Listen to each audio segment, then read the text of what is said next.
Pedro Delgado. A de primarias Martín Pérez de Jesús, por favor, pasen al área financiera, porque parece que por ahí tienen un adeudo, que están llevando una toalla y pues eso no puede ser. Pegarle, yo lo hubiera hecho. Sí,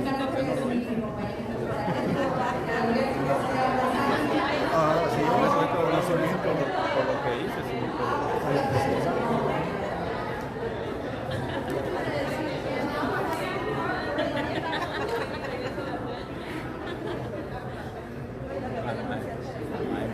de todas maneras van a salir porque también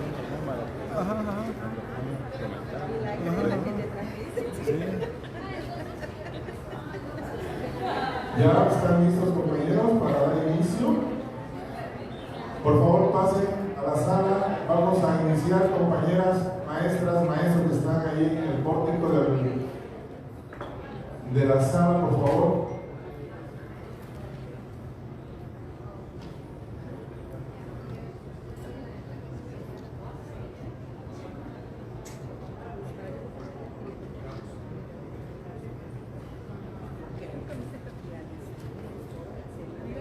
Iniciamos.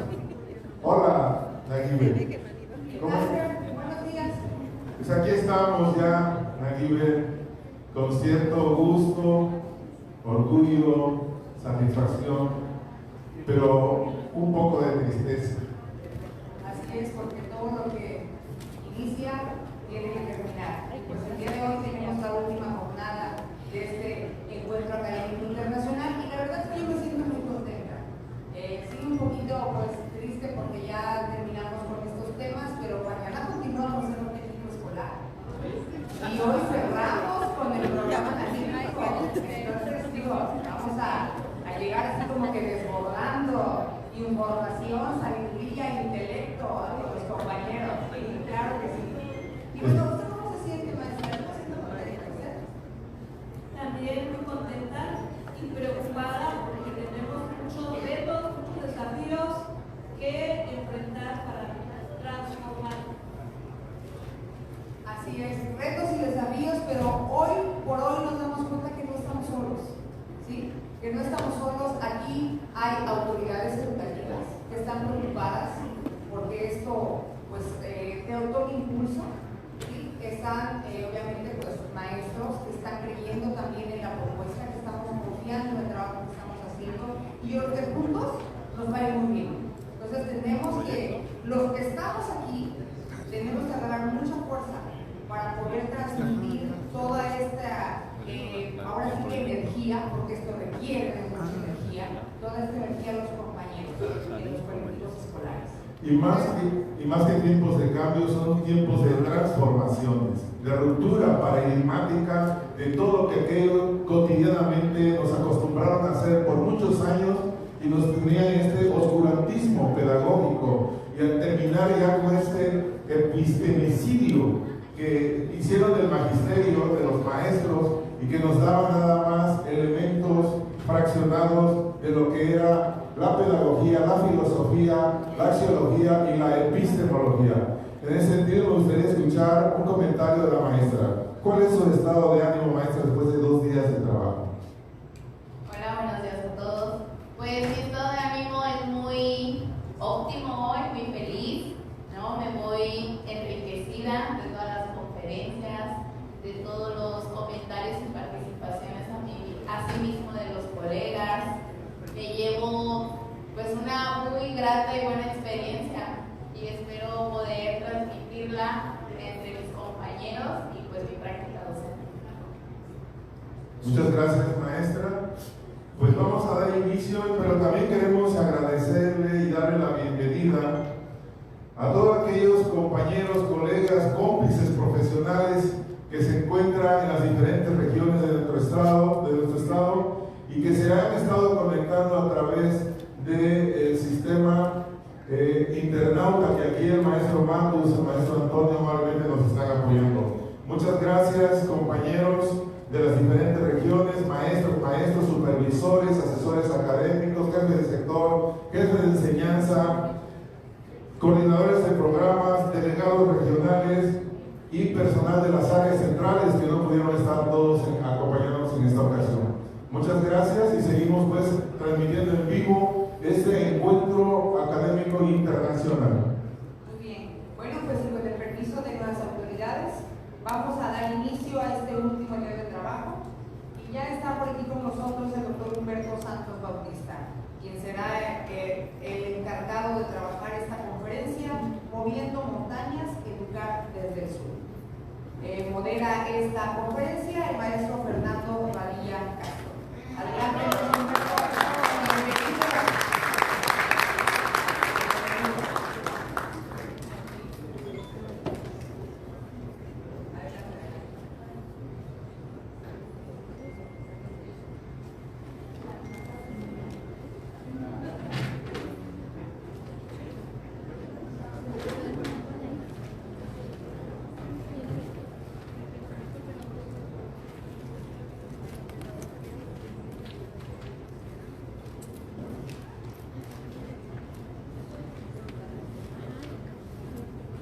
Nuevamente, muy buenos días. Agradecemos la presencia de nuestras autoridades educativas y los diferentes conferencistas que nos han acompañado en estos 2 días de trabajo, en esta intensa jornada académica. Y que bueno, vamos a ir cerrando ya con esta jornada matutina en relación a un tema tan interesante que nos va a compartir el doctor Humberto Santos, denominado Moviendo Montañas, Educar desde el Sur.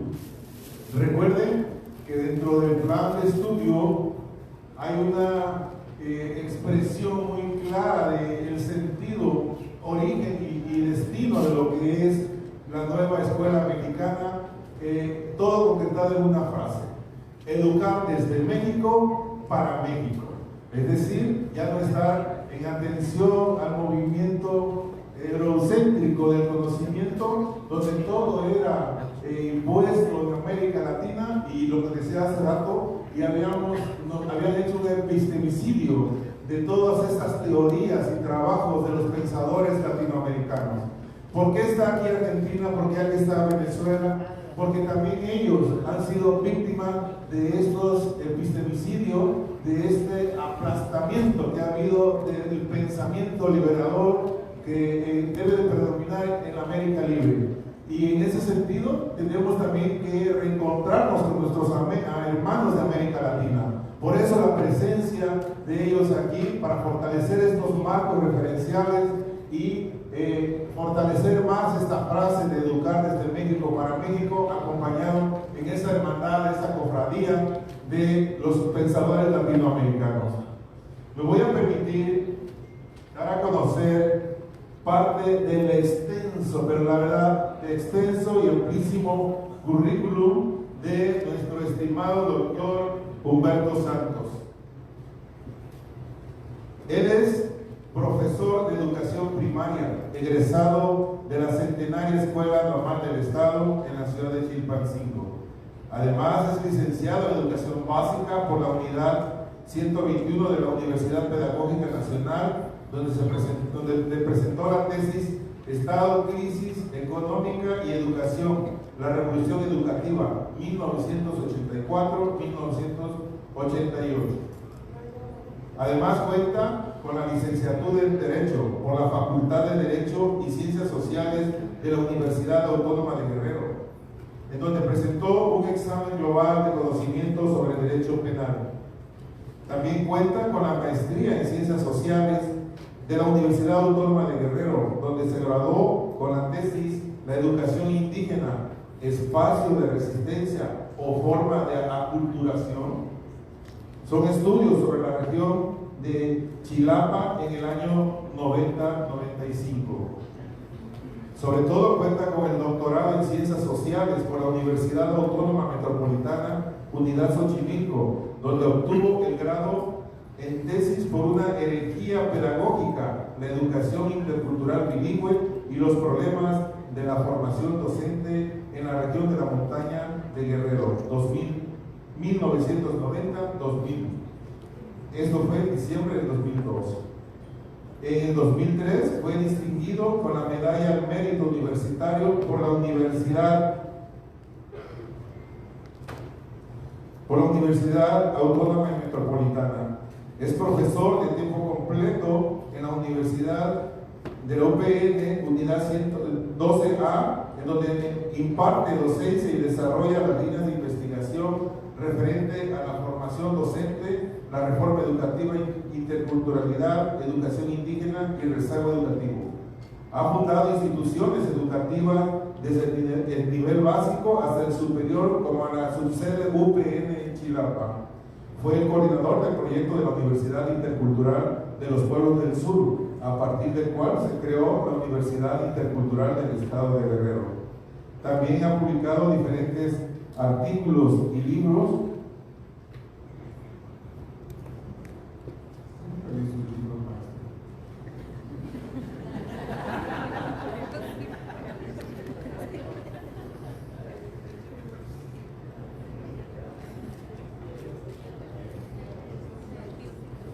Uno de ellos es la educación intercultural y las lenguas indígenas, estudios sobre derecho individual y de grupos, gracias a la publicación de la Universidad Autónoma de Chiapas. La rebelión del silencio, migración, cultura y educación de los niños migrantes indígenas de Guerrero. Formas de pensamiento y educación de los pueblos originarios del Estado y desarrollo de los pueblos indígenas de Guerrero. La educación indígena, estado del desarrollo económico y social de los pueblos. La educación para los niños migrantes indígenas de la región de la montaña de Guerrero en la cuestión rural, América Latina, exclusión y resistencia social, Asociación Latinoamericana de Sociología Rural. Su más reciente publicación, denominada La marginalidad creadora, estudio crítico sobre las reformas educativas 1989-2019, de Editorial Trinchera. Doctor Humberto, bienvenido. Sea usted a este encuentro y bueno, lo dejo en manos de este hermoso público que seguramente tendrá mucho que compartir también con usted.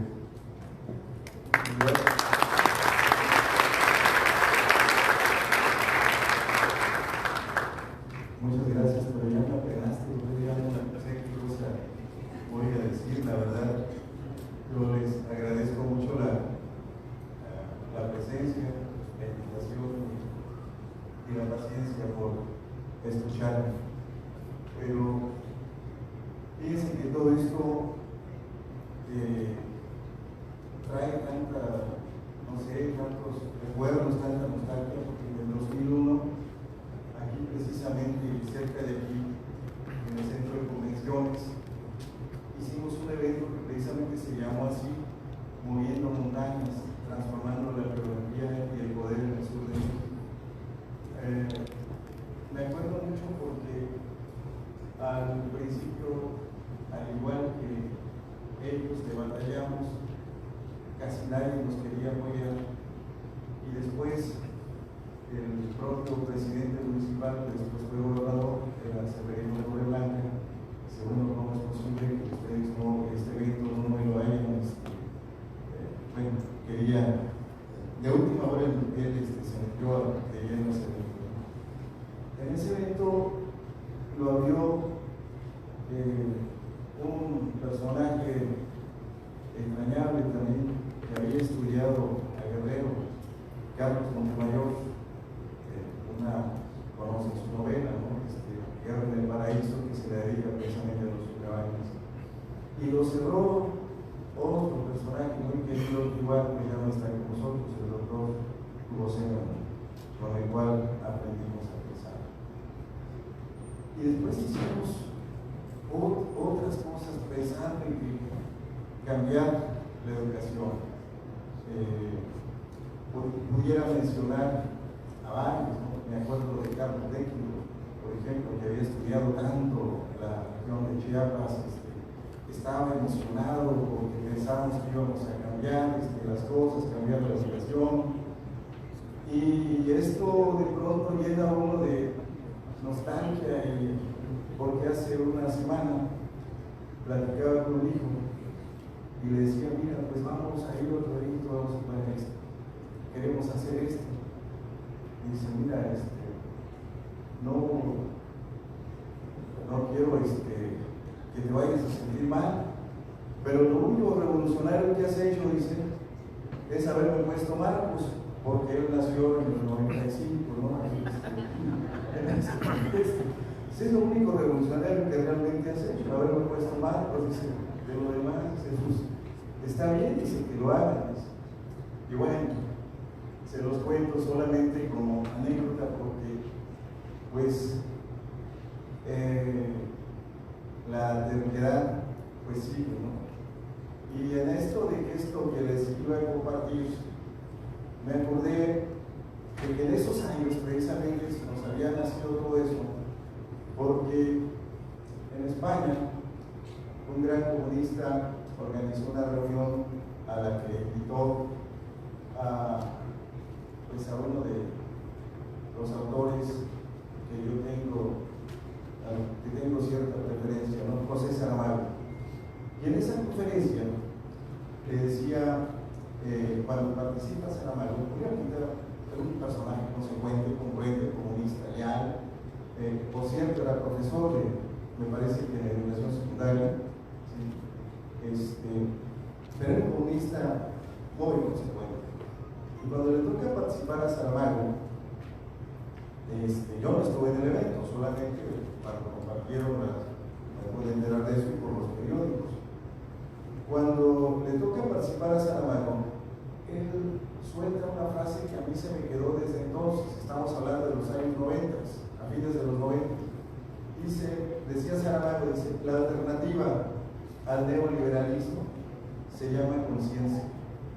Y entonces,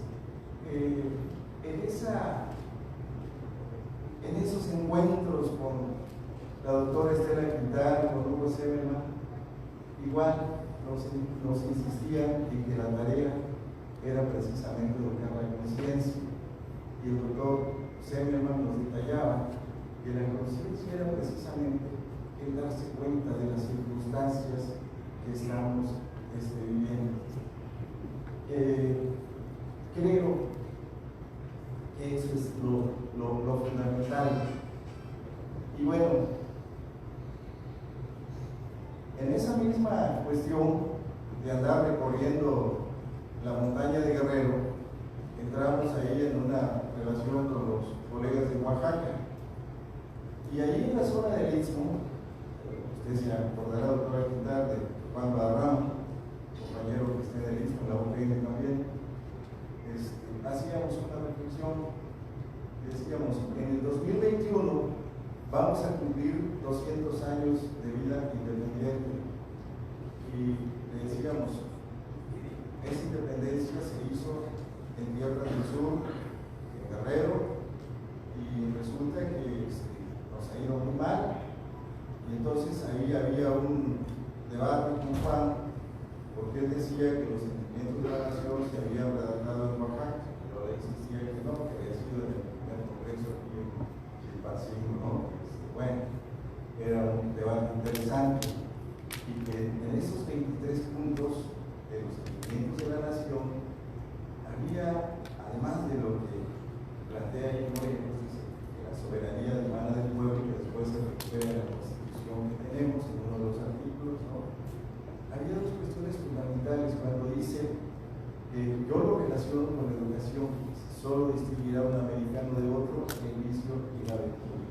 Pero una tarea que no hemos resuelto y que ofende y lastima a esta parte del sur, a Guerrero, que es justamente el tema de la desigualdad, porque una de las tareas que nos deja ahí es cómo moderamos la opulencia y la indigencia.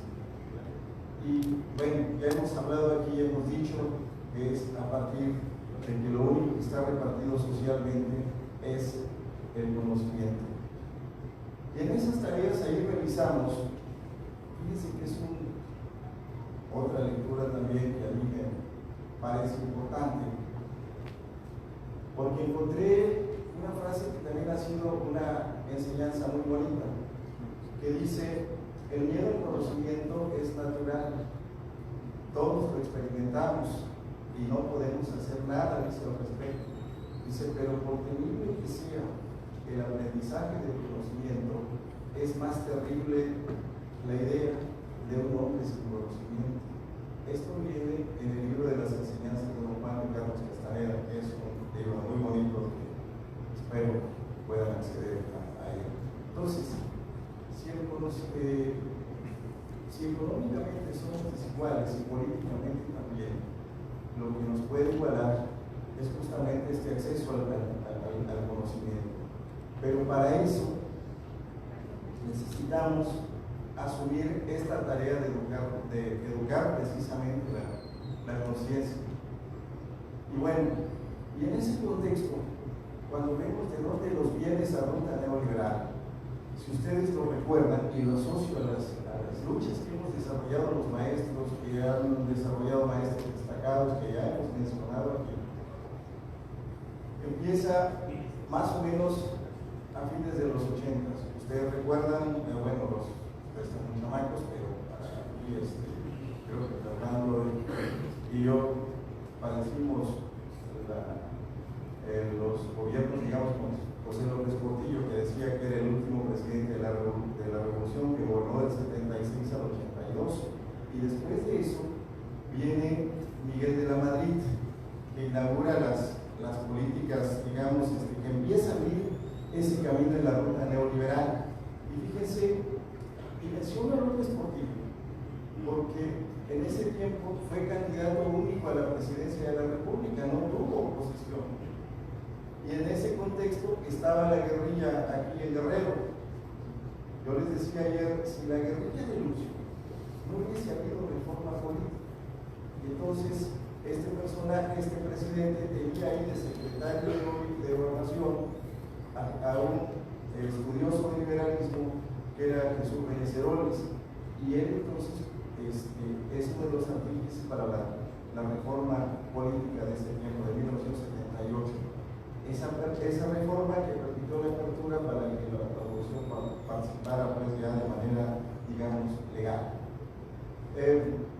¿Por qué les menciono esto? Porque como Miguel de la Madrid, justamente este personaje va a ser nombrado secretario de Educación, y como secretario de Educación va a impulsar una reforma educativa que le llama la revolución educativa.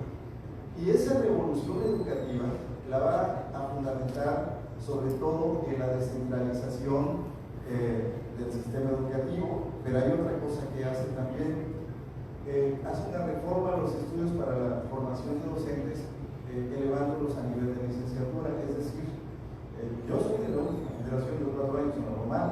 A partir de ahí ya hay que pasar por estudiar el bachillerato y pasar una licenciatura para poder integrarse al sistema educativo nacional de formación docente. Ese es un cambio importante, genera resistencias, pero finalmente lo impone. Esa reforma se frustra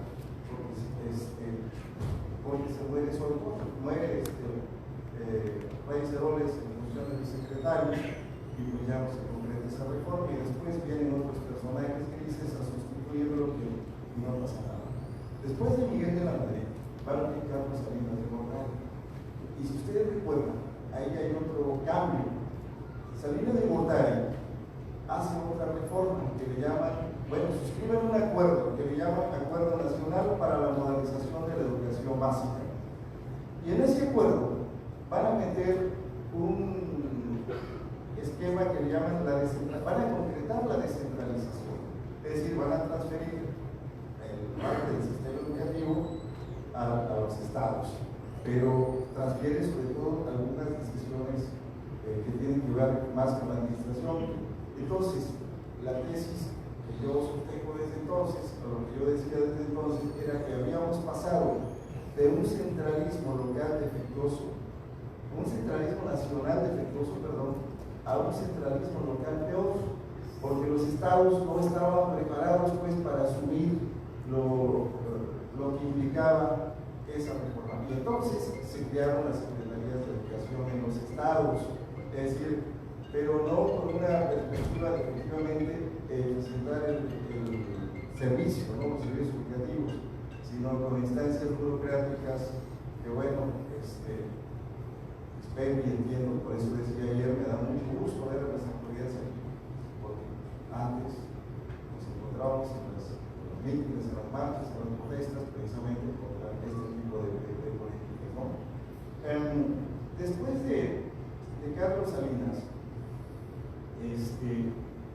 viene Ernesto Zedillo y le da continuidad y impulsa un programa que, si mal no recuerdo, lo organizaba alrededor de 3 ejes, un proyecto educativo que le llama, esos ejes eran la calidad, la equidad y la pertinencia. Así estaba su proyecto educativo que empezaron a incluir en el caso de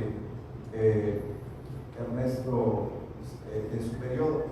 Zedillo había sido secretario de Educación, pero cuando llega a la presidencia, recuerden que llega en unas situaciones improvisadas, porque es cuando se da el asesinato de Colosio y entonces se tiene que surgir como un candidato emergente. El presidente que iba a ser era Luis Donaldo, pero bueno, el sistema, las perversiones del sistema, como yo decía, pues fue víctima de esas perversiones de ese sistema, ¿no? Y luego se inaugura Letanto de Pan con Fox.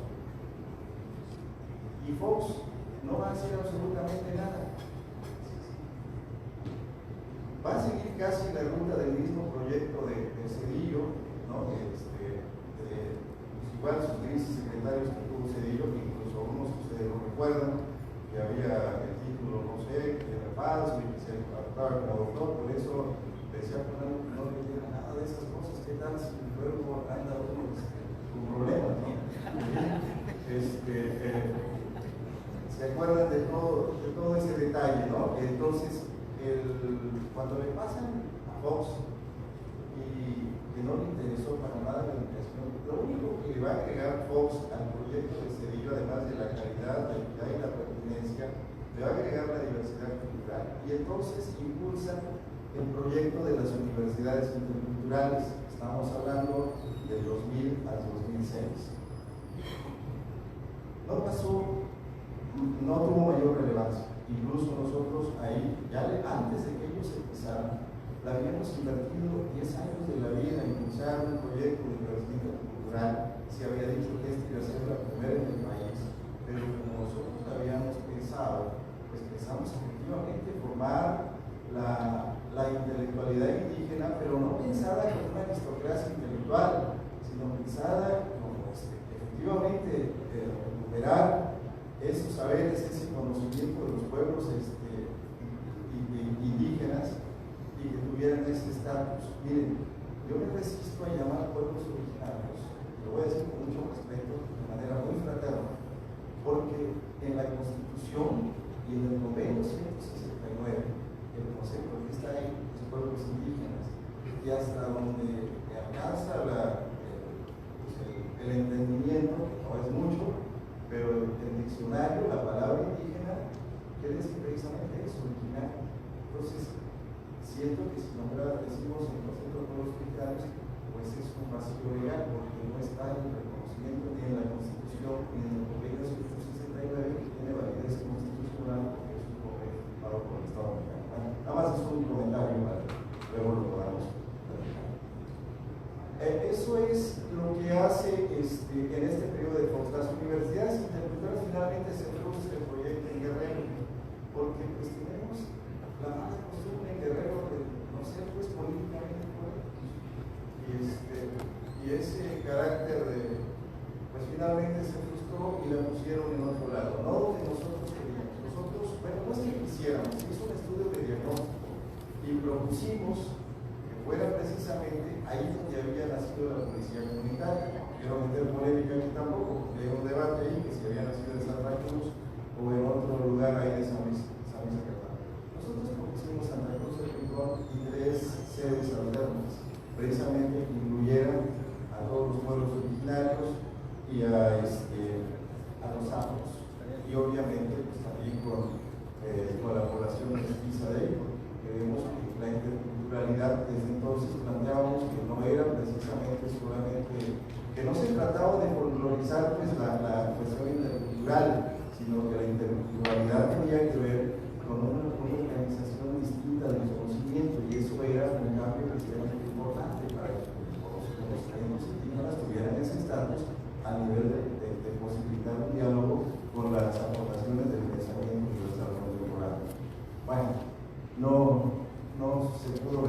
resistencia del poder nacional y el estatal. Finalmente pues, perdimos esa lucha después de 10 años de estar ahí.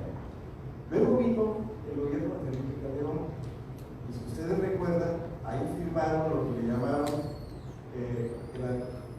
la Alianza por la Calidad Educativa, la llamada ASE, que generó igual una serie de protestas, me acuerdo de las marchas que se hicieron aquí en Acapulco enormes, ¿no? Precisamente porque había una serie de cosas que afectaban al magisterio, pero que además todas estas reformas, todas, han dejado de lado el problema fundamental de lo que, desde mi modesta opinión, es el corazón de la problemática educativa. Esto es los rezagos educativos y el tema de la formación docente. Y miren que las normales, las UPNs y los centros de actualización del magisterio requieren una sacudida muy profunda que ahorita les digo. Bueno, y luego, pues ya viene Enrique Peña Nieto, ¿no? Si lo recuerdo, así yo creo que ya se han de acordar, firman el Pacto por México, y entre ese Pacto por México plantean la reforma educativa. En esa reforma educativa contemplaba 3 cuestiones. Una que era precisamente el tema de la evaluación, el tema de la pertinencia, pero había el asunto de la permanencia. Y ahí es donde afectaba la permanencia precisamente a los profesores, ¿no? Porque además era una evaluación, como decían los maestros, punitiva y estandarizada, pero otra vez no se contemplaba lo que era realmente, más allá de lo laboral, la cuestión sustancial de la escuela. Pero en eso también esos vacíos, también los tuvo la disidencia, también los tuvo el sector magisterial. La discusión ha estado centrada siempre en las cuestiones laborales y se deja de lado pues la parte que se supone que es la esencia de lo que nosotros tenemos que defender, ¿no? del espacio electoral. Y entonces, en ese contexto, pues una pregunta que tendríamos que hacernos todos: ¿qué vamos a hacer con la escuela pública? Si después de 200 años de vida independiente, vuelvo a repetir, se hizo aquí, y además en el 2021 también tuvimos otra conmemoración, que era el centenario de la creación de la Secretaría de Educación Pública, por José Vasconcelos, otro personaje del sur, de Oaxaca, Vasconcelos, de oaxaqueño, ¿no? Entonces, ¿cómo es que nos esforzamos tanto en el sur y nos va tan mal? No sé qué maldición estamos pagando, pero de verdad, nos ha ido mal. Y miren, nosotros, además, no nada más fue los luchos. Recuerden que en esa lucha por la democratización de un pues ni modo, tengo que nombrarlos, es un partido innombrable, el PRD. Aquí costó 500 desaparecidos también, o casi 500, en esa lucha por la transformación. Y muchos de ellos eran maestros. Vuelvo a reiterar, nos ha costado pagar las violaciones de lesa humanidad, las más grandes violaciones a los derechos humanos aquí, y tenemos legiones de abogados formados en la Escuela de Derecho. ¿Y cómo es posible que hayamos instrumentado programas, tengamos un instituto de educación para jóvenes y adultos que se entiende que atiende a la organización? Me consta que hay esfuerzos aislados, pero casi solos. Pero las autoridades a los que nombran ahí no se alfabetizan, ni ellos ni ellos logran alfabetizarse para entender la dimensión del problema que tenemos en Guerrero. Y decía esto porque en el gobierno de Ángel Aguirre, ya cuando pasó de Villa a izquierda, se acuerdan que puso un programa que le llamó algo así como Guerreros por la Alfabetización, y no alfabetizaron a nadie, y se gastaron 200 millones de pesos, por lo menos eso es lo que registra la prensa. O sea, es absurdo pues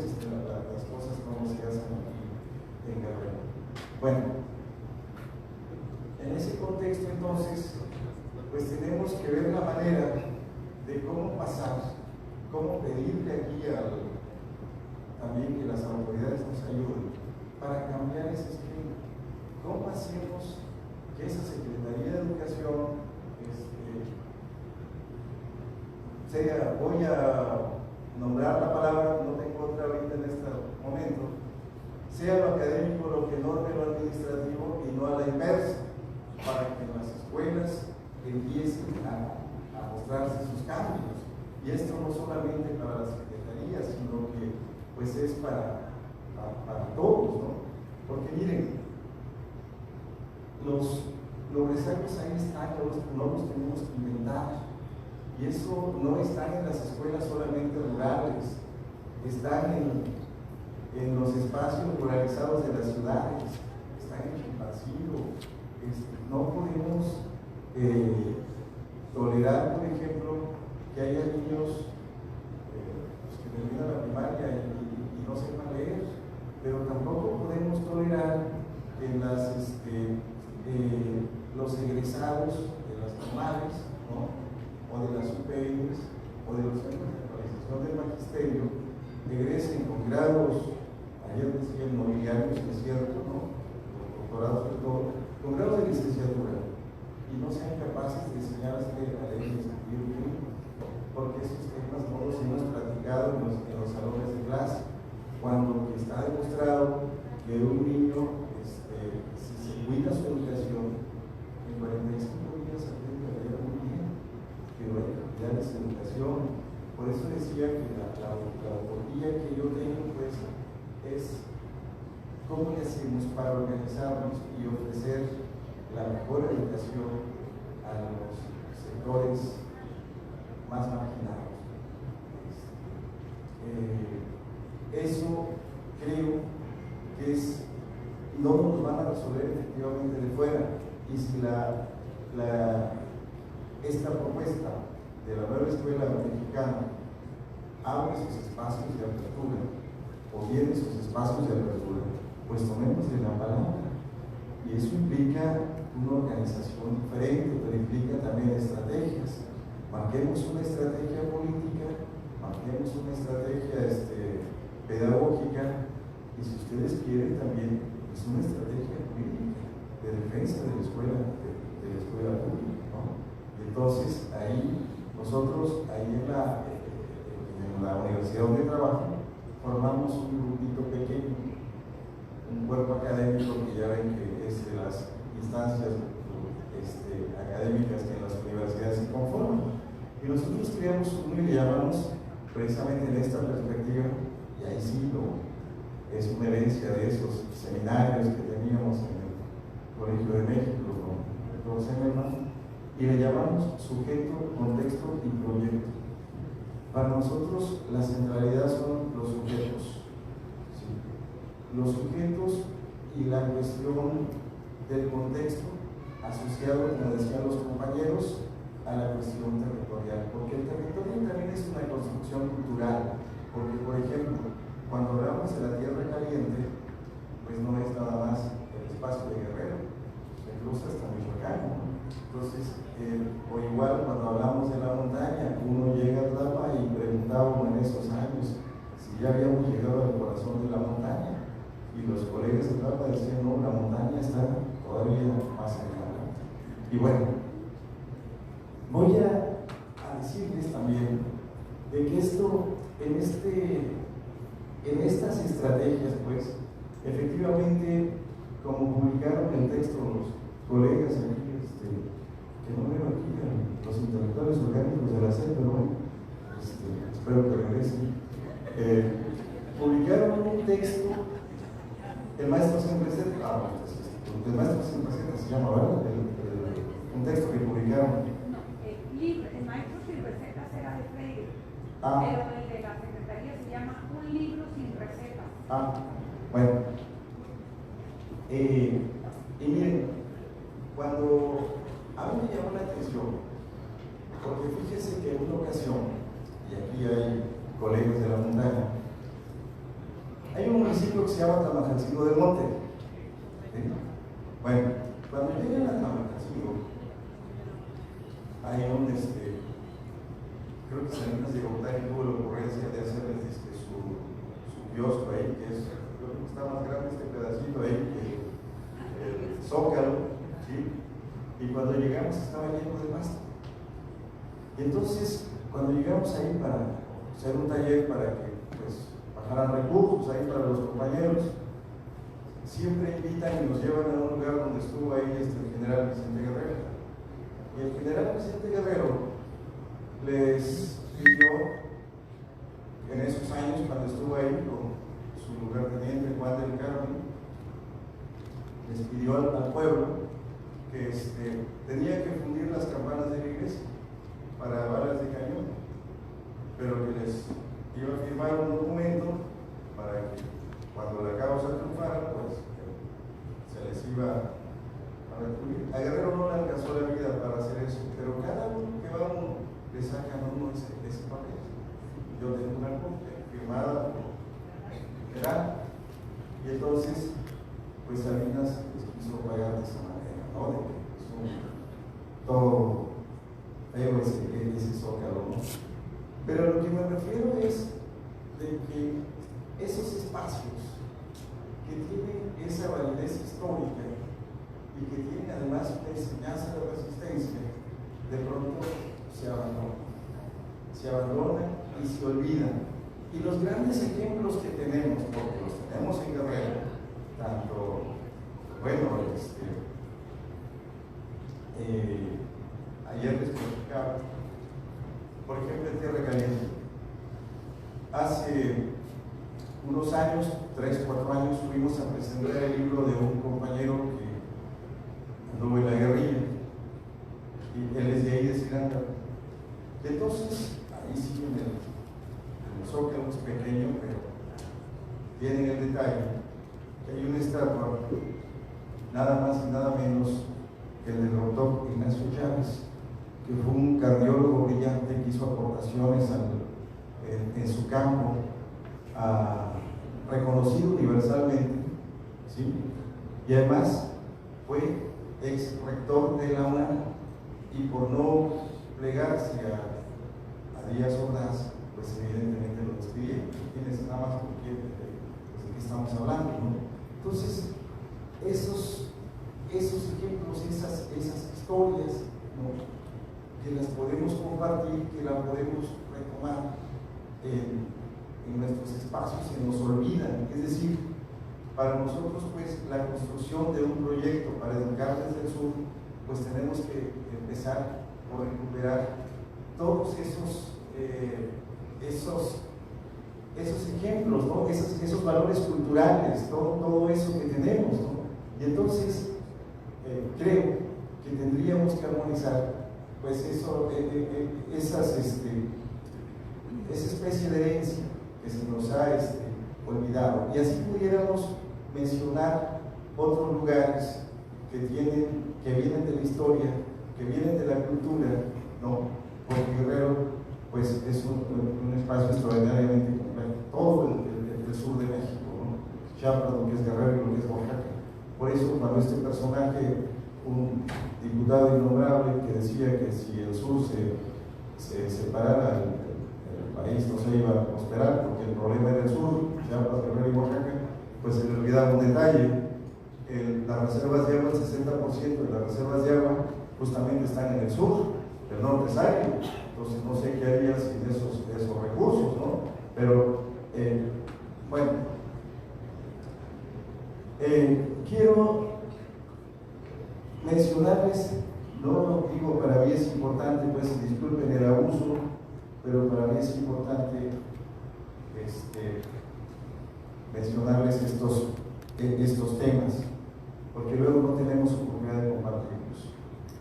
Ayer les decía que los profesores han tenido un papel destacado, lo mencionábamos, y que nosotros mencionaba 43 razones para pensar la educación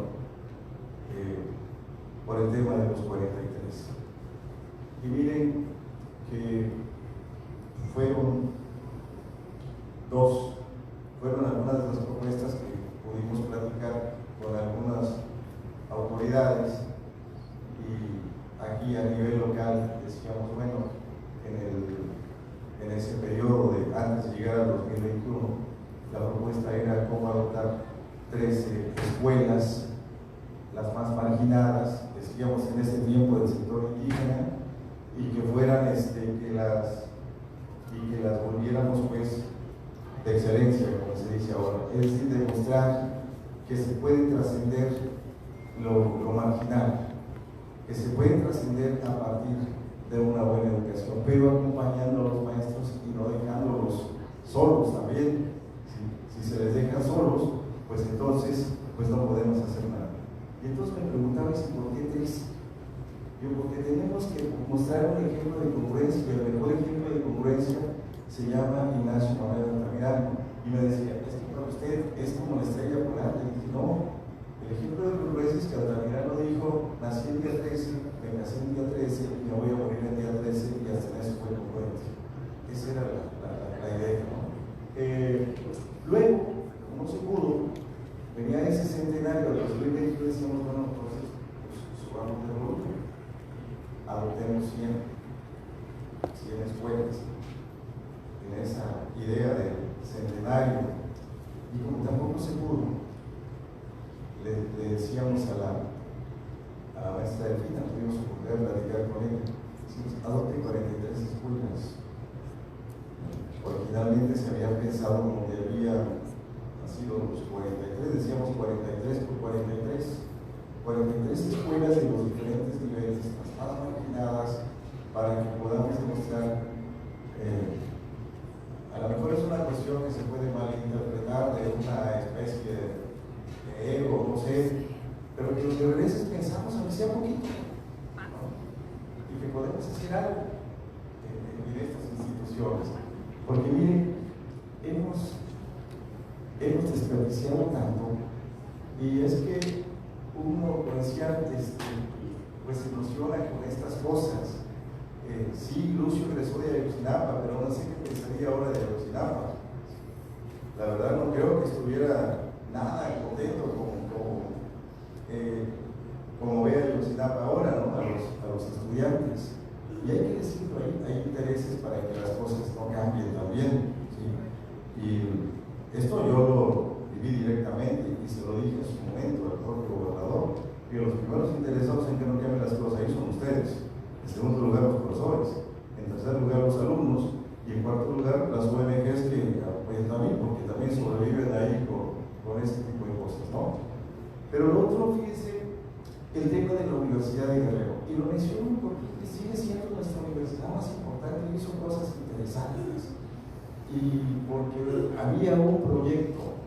Y cuando hay esas confrontaciones, a veces pues, son decisiones importantes que se toman. En los años 70, yo cruzaba por ahí para estudiar lo normal y había un letrero enfrente del edificio docente, no sé si conozcan el pasito, pero ahí enfrente del edificio docente, en Sala Alameda, había un letrero que decía ahí, antes de graduarnos como universitarios, nos graduaremos de guerrilleros. Imagínense nomás el nivel de confrontación que había en ese momento. No estamos hablando de 1976, 75, por ahí, pero así estaba ese letrero. Cómo toda esa energía se cambia y la hacemos pues que sea productiva en términos también de esos sujetos que queremos formar.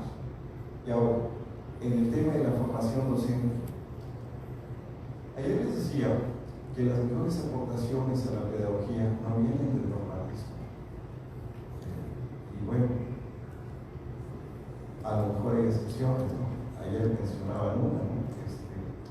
Al maestro Rafael Ramírez, pero Rafael Ramírez también tuvo contradicciones con esta cuestión de la llamada escuela socialista, que en su tiempo también abrió un debate interesante sobre eso, ¿no? Y efectivamente, la Escuela Rural Mexicana, que impulsó junto con Moisés Sáenz, otro educador, que por cierto fue alumno de John Dewey, esa fue la gran aportación, o más bien, la única aportación reconocida del campo educativo a nivel internacional, a nivel mundial. Es la única aportación que se reconoce. Y entonces, ¿cuándo se dejó que se trabajar en esos aspectos, ¿no? Este aspecto central, que vuelvo a repetir, es el corazón de la esencia de la escuela pública, ¿no? Entonces, les dejo esa pregunta: ¿qué vamos a hacer con la escuela pública en estos años que vienen? No dentro de 10 años, porque hay una agenda, por ejemplo, que trae la ONU, que le llama la Agenda 2030, ¿no? Pero nosotros creo que tenemos más poco tiempo para esto. Tenemos un problema en Guerrero, fíjense, porque en Guerrero, cuando hablan, por ejemplo, de cómo contextualizamos las cosas, ayer se habló mucho de esto, yo decía, los abogados, ¿cómo podrían hablar aquí y dar una clase de que Guerrero es un estado de derecho? O incluso los politólogos, ¿cómo podrían decir que Guerrero es un estado donde hay democracia? Y les voy a decir por qué.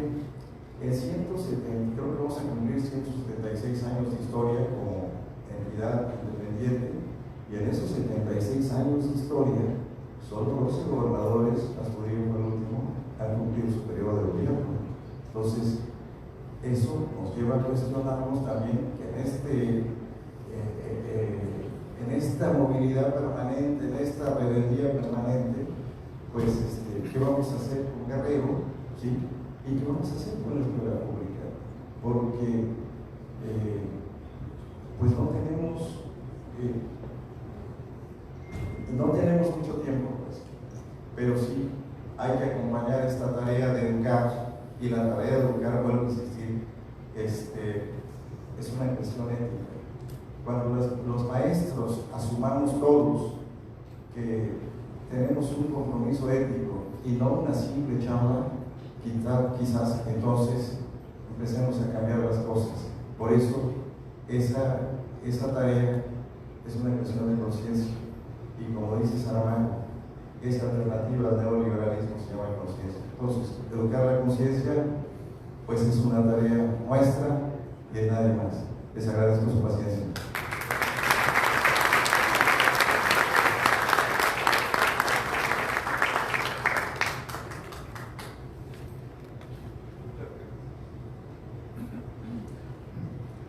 Muchas gracias. Nuevamente el aplauso para el doctor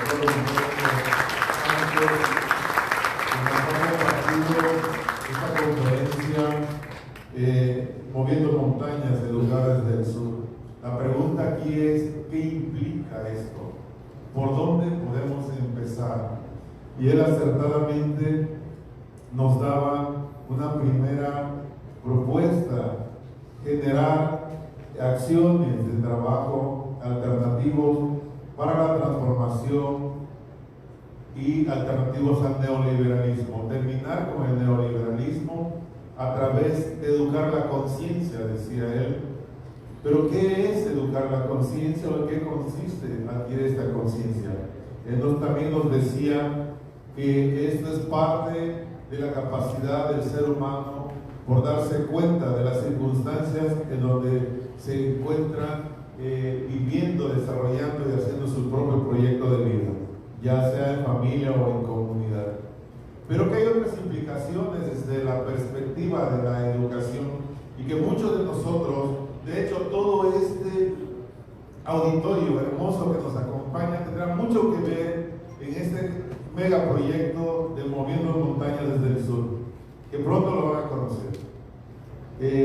Uno de ellos, de esas implicaciones, es impulsar procesos formativos permanentes, intensos, pero ya no en función de la vieja escuela mexicana que nada más nos daba capacitaciones, actualizaciones, talleres breves que nos daban como crédito una constancia y un puntaje para que fueras escalafón a mendigar, a solicitar que se te fuera reconocido ese otorgamiento, pero que te daba un proceso mutilado, no te integraba de manera formativa el proceso de la profesionalización docente y que hoy, con estos enfoques de la nueva escuela mexicana, por eso el encuentro académico internacional, para que impulsemos estos procesos formativos de largo plazo y de manera integral. Pero también la problemática aquí es que todo está basado en que tienen que ser los maestros los formados.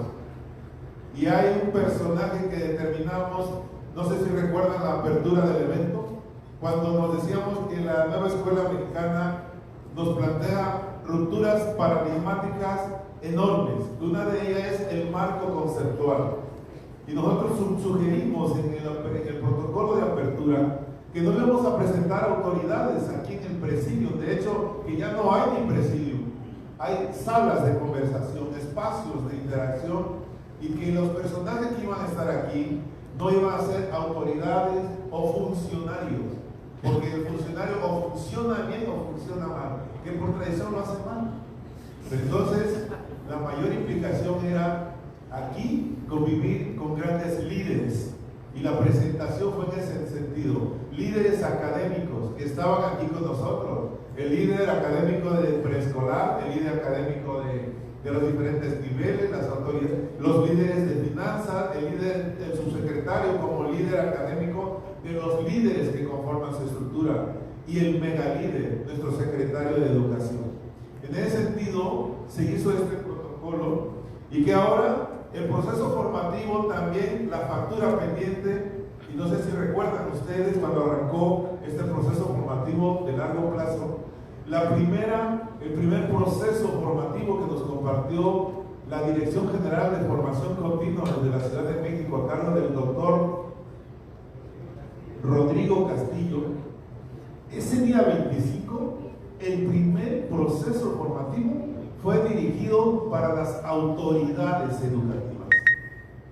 Y él nos ponía una pirámide donde pusiéramos en la base de la pirámide cuál era tu función principal y cómo gradualmente tú ibas a ir identificando, desagregando tu capacidad de funcionario hasta llegar a la cúspide con la capacidad de ser.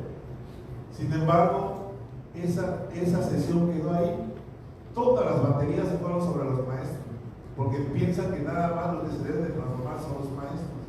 Pero no, para mover montañas desde el sur tenemos también que formar a nuestros líderes académicos que ocupan estos puestos.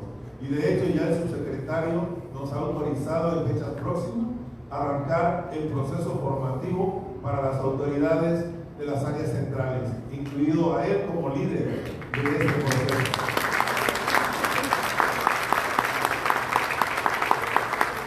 Pues bien, ahora es de ustedes el escenario, los micrófonos. Doctora Isabel, por favor, escuchamos su pregunta. Pues en primera instancia agradecerle, compañero Humberto, de hermosa relatoría que convoca a Guerrero a recuperar orígenes. Muchas cosas vinieron a mi mente al escucharlo. La primera que evoqué fue que allá en Baja California sí hablamos de pueblo originario, pero en un sentido de respeto, en un sentido descolonizador, para recordar que esta historia de opresión que han vivido, y también recordar la idea de que indígena, ¿de dónde viene? La connotación de indígena. Entonces, nosotros de corazón hablamos del pueblo originario como de reivindicación de sus orígenes. Entonces, en ese sentido lo mencionamos, pero tiene toda la razón. En la Constitución todavía está como indígenas. Quién sabe si ahí tendríamos que hacer un proceso revolucionario, no sé. Pero yo quería platicar con usted porque cuando maneja todo lo que ha sucedido en Guerrero, que realmente es impresionante, me acordé de Paulo Freire cuando habla de la sombra colonizadora o la sombra del colonizador. Y yo propongo que se haga una lectura sobre ese planteamiento de Freire cuando dice que aún ya muertos todos los colonizadores, la sombra persiste y que lo que en esta época debemos luchar es contra esa sombra colonizadora que bien la describe Freire. Y yo creo que este es uno de los fundamentos de la nueva escuela mexicana que surge del pensamiento crítico emancipador. Es decir, no se trata de personalizar y de enfrentarnos a las personas colonizadoras vivas, sino a esa sombra colonizadora que está ya instalada en el imaginario y que solamente a través de la lucha pedagógica podemos enfrentar. Entonces, no sé si esta sombra tenga expresión aquí en Guerrero y tenga mucho que ver con los comentarios que usted estaba diciendo. Y por otro lado, y bueno, también duélale a quien le duela, esta idea de los programas anteriores neoliberales, yo no sé si aquí en Guerrero se dio mucho esto de las experiencias exitosas. ¡Ay, Diosito Santo! A través de las experiencias exitosas nos fueron clasificando y los de primera, pues ahí estaban los de las experiencias exitosas, esas personas que sí podían lograr esa vinculación rígida de teoría y práctica, en donde la reflexión y el saber pedagógico de los maestros comunes pues nunca importó. Y entonces ahí también a través de esa estrategia de las experiencias exitosas se instaló otra vez la sombra colonizadora, se afianzó la sombra colonizadora en casi todos los estados de la República. Entonces no sé si aquí también se puede hacer una crítica importante con respecto a eso, maestro, y muchas gracias, agradecerle este hermoso recorrido histórico que nos dio el estado de Guerrero. Gracias.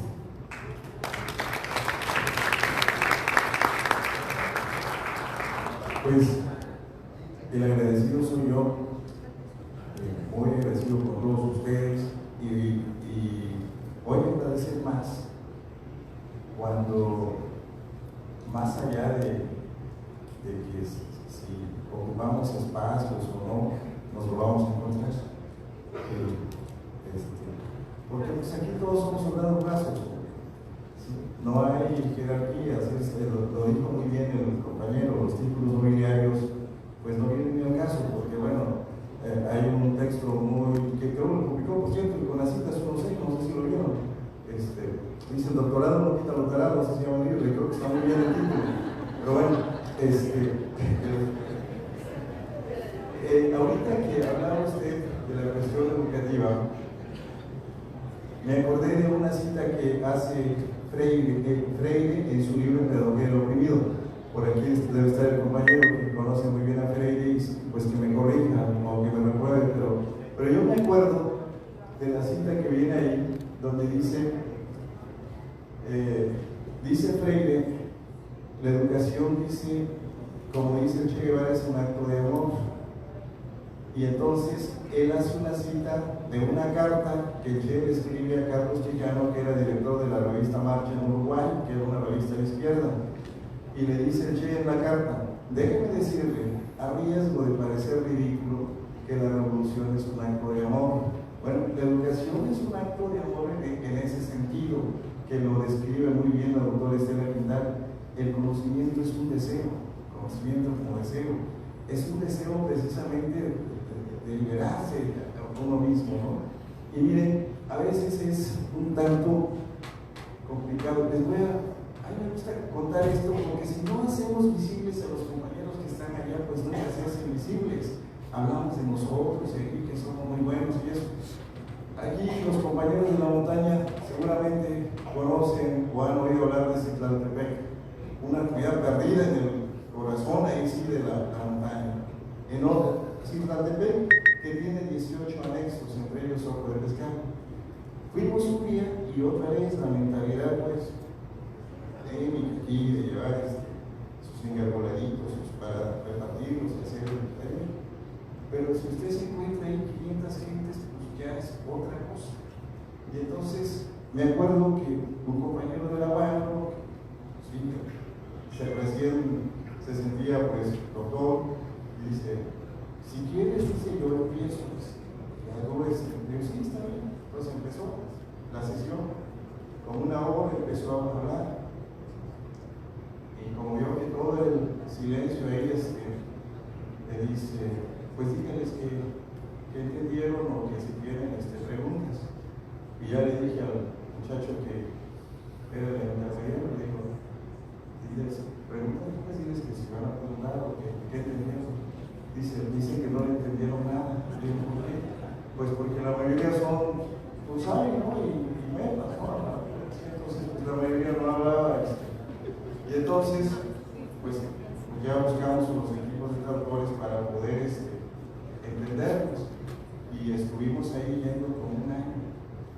Y créanme que hasta la vez, pues tenemos esa relación con todos ellos por ese trabajo que se hace. Yo a eso, pues yo no sé si sirva de mucho, pues, pero a eso le llamo también ese compromiso de educar, ¿no? De asumir esas tareas. Y aquí yo creo que las escuelas, les decía una vez en una escuela de aquí con unos compañeros aquí de Chilapa, de Semana de Comunidades, eran 2 supervisoras, una del sector estatal, que por cierto el sector educativo estatal lo tienen igual marcado, no sé, creo que tienen que quitarlos. Y entonces les decía, hagamos un solo compromiso. Nosotros de venir cada vez que ustedes lo requieran, cuando ustedes invitan venimos, y ustedes uno solo nada más. Que no falten un solo día clases. Con eso. Y bueno, lamentablemente, pues la pandemia interrumpió todo eso y pues ya no se le pudo dar lamentablemente. Pero se pueden hacer algunas cosas. No basta el voluntarismo, por supuesto, pero esto de lo que mencionaba Freire en esa carta, a mí me parece importante. Hay otro concepto que menciona también ahí Freire, que es ahí sí no estoy muy seguro porque pues, son lecturas viejas, o no estoy muy seguro, pero bueno, aquí algunos de ustedes pueden corregir, que es el tema de la sensibilidad. Y la sensibilidad, justamente, otra vez la asocia a la carta que Che Guevara le manda a sus hijos. Entonces dice, la sensibilidad de la vida dice, sientan ustedes cualquier injusticia cometida contra cualquiera y en cualquier parte del mundo. Dice, es la cualidad más bonita que tiene un revolucionario. Bueno, si hay un revolucionario en la escuela, pues despertemos esa inteligencia sensible que creo todos ustedes pues tienen, ¿no? Y esa es por lo menos a mí, eso es lo que me da mucha confianza y otra vez lo reitero, porque espero que nos veamos, no solamente aquí, que nos veamos allá en las escuelas también. Siguiente pregunta. Maestro, adelante. Muy buenos días a todos, compañeros. Mi nombre es Francisco Ortiz López, represento al nivel de ingenierías técnicas y pues felicitar a todas las autoridades que nos congregaron en este congreso y sobre todo felicitar también a los ponentes de todos los temas. Me llevo cosas muy positivas. Yo más que hacer una pregunta sería dar mi pequeña y humilde opinión. Hemos estado hablando durante 3 días de conciencia, pero ahorita también el maestro acaba de mencionar la palabra amor, porque nosotros trabajamos con seres humanos, trabajamos con alumnos de diversidad, de ideas, de pensamientos, de regiones, de idiomas. Entonces creo que lo que más nos hace falta, la pregunta aquí decían todos, ¿y qué vamos a hacer? ¿Qué vamos a hacer? Y yo créanme que desde el primer día estuve tentado a participar, pero yo dije, me voy a esperar, y creo que ahorita es el momento ideal. Entonces yo aquí agregaría, compañeros, que nuestro papel es fundamental en este proyecto educativo, de todos los maestros, de todos los expertos, y yo considero que lo más importante es que como maestros tenemos que cambiar de actitud. Actitud positiva para todo. Yo escuchaba que algunos compañeros el día de ayer, el día de antier, hacían preguntas a nuestros ponentes, pero a veces ellos mismos se contestaban. Entonces, mi humilde opinión es que nosotros tenemos que cambiar la actitud positiva de pensar que trabajamos con seres humanos, con la niñez futura de México, y que nosotros somos el elemento más importante. Esa es mi opinión. Ahora, ¿qué me llevo yo de este congreso? Me llevo precisamente saber que tengo que generar un pensamiento crítico en mis alumnos. Estoy hablando de educación básica. No me quiero meter más allá porque estamos en el nivel de secundaria, y lo que voy a hacer es que mis alumnos, precisamente a través de la comprensión lectora, adquieran un conocimiento crítico en donde no se crean únicamente lo que le dicen los medios o lo que le dicen algunos autores. ¿Sí? Aquí vimos con nuestros expertos, los maestros, mis respetos para ellos, conocen mucho, y vimos también que la didáctica no se mide. Eso me gustó mucho porque no nos podemos comparar con otros países y nosotros tenemos nuestros propios problemas en nuestras regiones.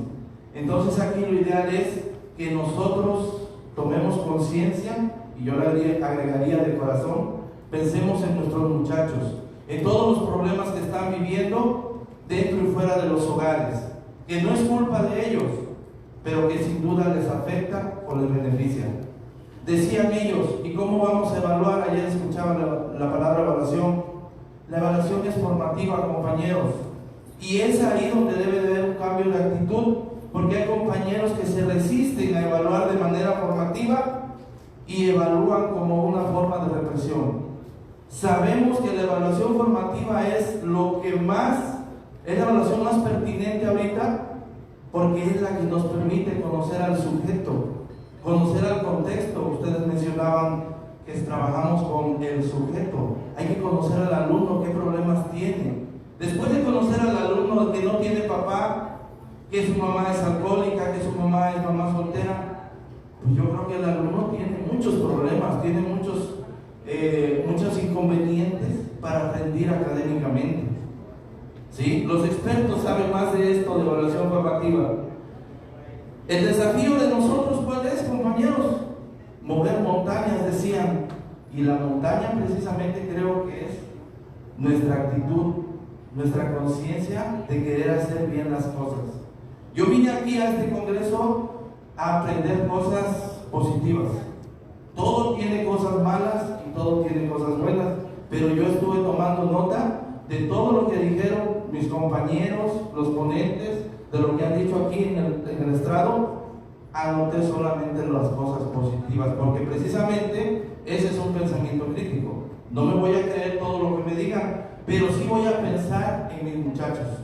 Yo sí valoro mucho mi trabajo, confío mucho en mis alumnos, y créanme que a veces cuando realmente investigamos el contexto del niño, sí nos llevamos muchas sorpresas.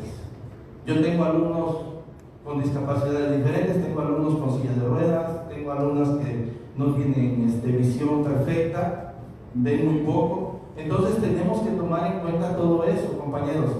Yo solamente eso quiero decirles, que nos llevemos las cosas positivas, que pensemos en nuestros muchachos. Y aquí se ha dicho, y me gusta lo que dicen todos ustedes, Guerrero es un estado de personas chingonas. Guerrero ha sido sede de gran parte de la historia de México, y yo por eso me siento orgulloso de ser guerrerense y me siento orgulloso de ser maestro. Entonces yo voy a cambiar mi actitud. Primero están mis alumnos y primero voy a ver las cosas positivas y hacer las cosas negativas a un lado para tratar de que el proceso educativo del alumno salga adelante. Esa es mi humilde opinión, compañeros.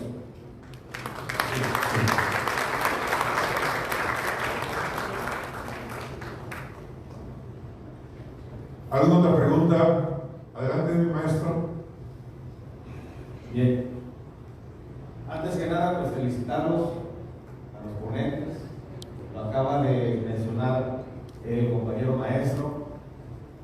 Y es cierto, nos llevamos un aprendizaje muy bueno y me quedan muchas dudas, pero una inquietud muy grande que actualmente hoy estamos viviendo. Y eso me movió ese pensamiento crítico con la ponencia del maestro. Y lo comento porque el maestro hizo un referente que decía, hizo un referente que dice, ¿qué maldición estamos pagando en nuestro estado? Y efectivamente, históricamente hemos pasado por muchas cosas, situaciones sociales en donde ha habido demasiada violencia, desapariciones, y que al mismo tiempo eso ha ocasionado movimientos sociales magisteriales, derivados de los diferentes cambios de reforma, a los cambios que generalmente vienen a dañar la imagen del maestro. Quiero hacer mención que yo vengo de la Costa Grande, secundaria general, Moisés Sáenz, Tecpan de Galeana, donde actualmente esa escuela tiene doble turno, la matrícula es de 1000 alumnos, es grande, y carecemos de muchas cosas, pero hoy actualmente tenemos esa gran necesidad en nuestra escuela, 110 horas de adeudo, entre jubilaciones y fallecimientos. No se diga de la región Costa Grande, por allá el día de ayer mi compañera de Cihuatanejo lo mencionaba. En la Costa Grande tiene más de 400 horas de adeudo. Imagínense. Estamos moviendo montañas y estamos educando. Lo acaba de decir mi compañero.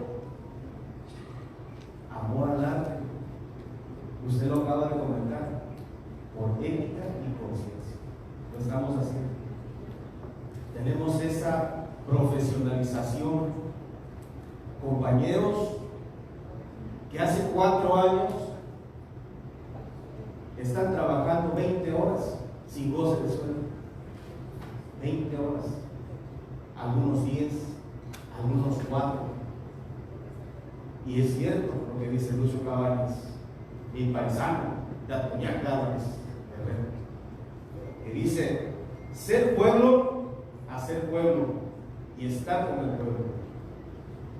Y yo considero que nosotros, los que estamos aquí reunidos, estamos educando, estamos moviendo esas masas, porque estamos tratando a niños, a jóvenes, en donde ellos van a ser nuestro futuro también. Amamos y queremos nuestra profesión y nuestro desarrollo profesional se va a dar gracias a la preparación de nosotros. Pero me inquieta mucho algo muy interesante. Si nosotros estamos haciendo todo eso, educando por ética, por profesionalización, y aquí está nuestro subsecretario, él sabe de los problemas que existen en nuestro estado, con muchas horas de adeudo, muchísimas.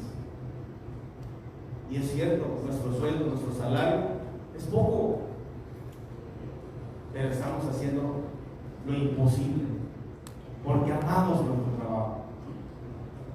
Pero mi pregunta es, doctor Humberto, desde su punto de vista, si nosotros estamos haciendo las cosas bien, ¿cómo se puede educar si todo el sistema forma parte de esas negligencias sociales? Esa es mi pregunta. Muchas gracias, maestro, y felicidades por su participación.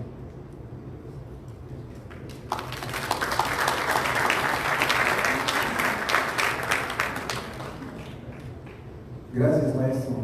Pues evidentemente que si queremos esa nueva escuela mexicana, hay que cambiar también las estructuras. Y va a ser muy complicado, pero tendremos que intentarlo.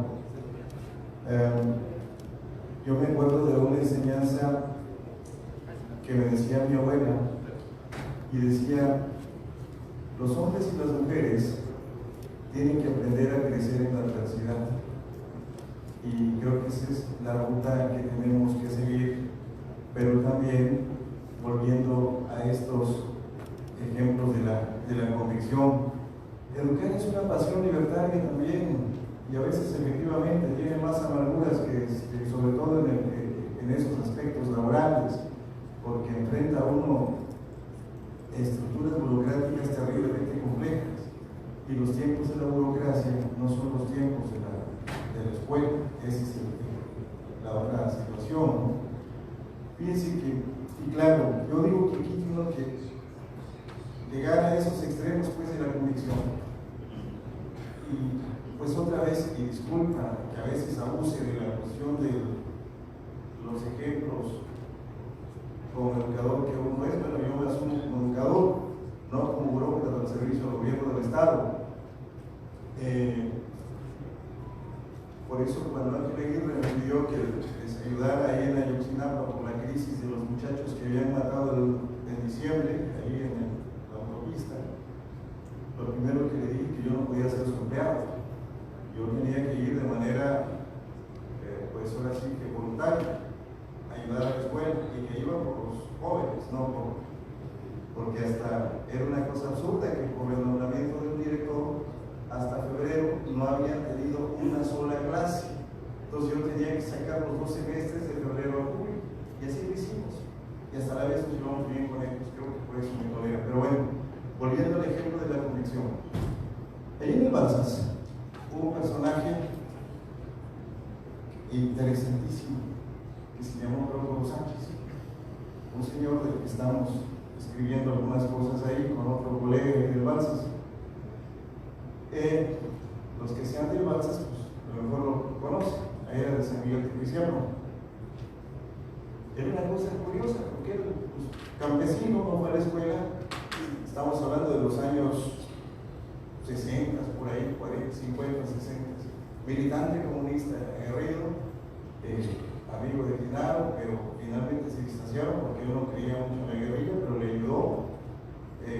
Alguna vez mostró que se carteaba con Fidel Castro, tenía cartas ahí con Fidel, que lamentablemente por los recibos que nos daba en su archivo. Y apenas hace unos años que visitamos a una de sus hijas, platicamos esas anécdotas curiosas, porque era tanta la convicción que a uno de sus hijos le puso así completito: Ernesto Che Guevara. Y bueno, obviamente después él se lo tuvo que cambiar. Y en una ocasión, él andaba en el pueblo, se echó unas copas con su compadre, y porque había tenido una niña, que es la maestra que fuimos a visitar en Chihuahua, la de conocer los colegas aquí de Chihuahua. Y le dijo a su compadre: acaba de nacer mi hija, mañana dice me la registra, porque en ese tiempo los comisarios eran los que hacían las veces del registro civil. Dice: ¿cómo le vas a poner, compadre? Se va a llamar Tamara. Y le dice: compadre, si ese nombre no es cristiano. No, es un nombre soviético. Se era comunista, pues de convicción. Pues uno diría, bueno, ¿cómo conociendo esas cosas, ¿no? Esos años, estamos hablando de esos años. Total, que al otro día, pues, nos emborracharon, pero le dijo a la señora: vete con el compadre, y ya quedamos que va a registrar a la niña. ¿Cómo le pasa con él? Él ya sabe.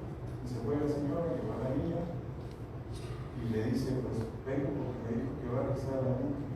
Dice: sí, comadre, dice, pero pues ese nombre no es cristiano. Dice: pues no sé, pues me dijo que usted ya sabe cómo le va a poner, pero me dijo que le ponga soviética. Dice: ese nombre no es cristiano, ¿qué día nació? No, pues está bien, el día de San Francisco. Bueno, entonces le vamos a poner los dos para que Francisca y así se llama maestra. Eso le ha abierto muchas puertas, porque donde quiera que vaya ya no tiene que hacer tanto protocolo, porque dice que ya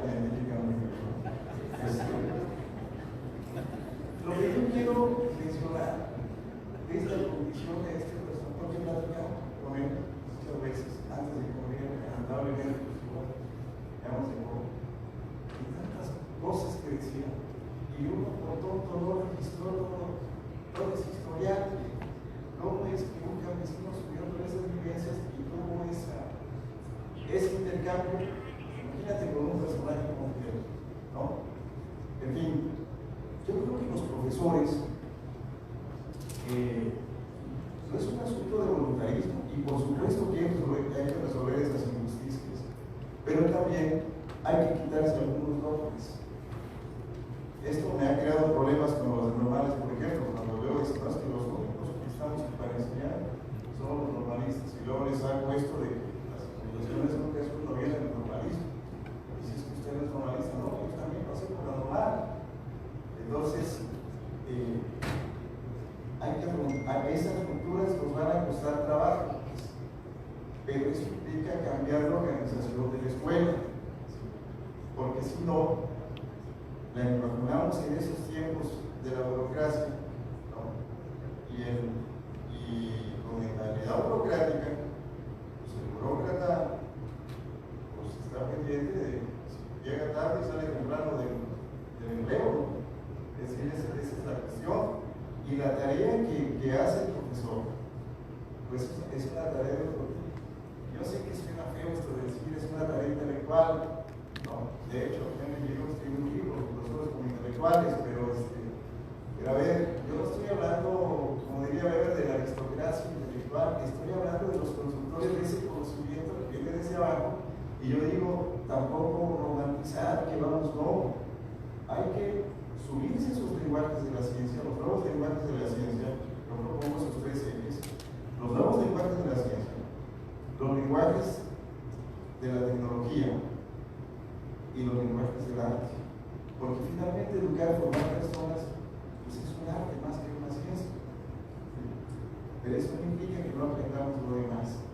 Difícil, bueno, pues hay que apropiarse de esto que decía la doctora Quintana, ese método, entendiendo el método como esa forma de cómo organizamos el pensamiento para poder explicarnos la realidad que vivimos, ¿no?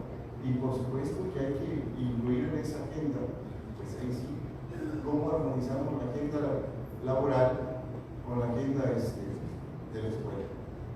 Eso pues tendremos que acompañarnos para efectivamente, como luego dicen en la colegas de la CETEC, que copian el hilo de la unidad popular de Allende, ¿no? Juntos hacer historia. ¿Alguien más? Adelante, maestra. Le agradezco mucho, doctor Humberto, esta narrativa, esta explicación que hizo muy clara, muy concreta. Y sí, revoluciona conciencia porque este proceso de colonización pues, ha dado origen a un país en donde está visto la mala distribución de la riqueza. Y si hacemos un territorio más específico en Guerrero, que es donde nos preocupa, porque sí coincido con usted, los dos tipos de rezago que hay en Guerrero, el rezago académico y el rezago educativo, y sobre todo por los espacios, por las distancias que señaló el medio rural, y también yo soy profesora de aquí de Acapulco, tengo escuelas que son espacios ruralizados, allá más allá del río de Cacahuatepec y la periferia de Acapulco, son 3 escuelas. Entonces este rezago, pues sí cambia la conciencia porque uno se lleva ese compromiso de que debemos emplear nuestro amor por la vocación y revolucionar la conciencia de los directivos para que atiendan con esmero ese acompañamiento que requieren esos niños. Y toda nuestra preocupación son los niños guerrerenses, esos niños guerrerenses que requieren salir con ese perfil de egreso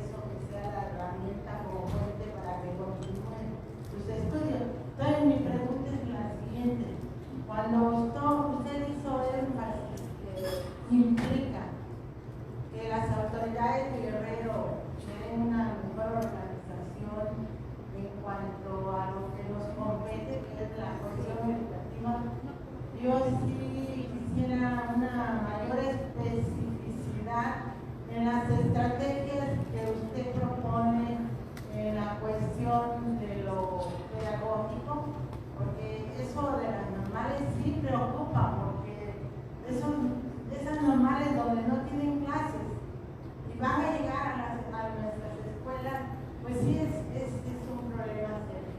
Entonces, ¿qué estrategias propone en atención a lo pedagógico a los nuevos maestros y también a los que están en servicio? Porque también muchos no tuvieron ese perfil de ser profesores, con el énfasis que lo dijo la ponente de ayer, Isabel, el orgullo de ser profesores.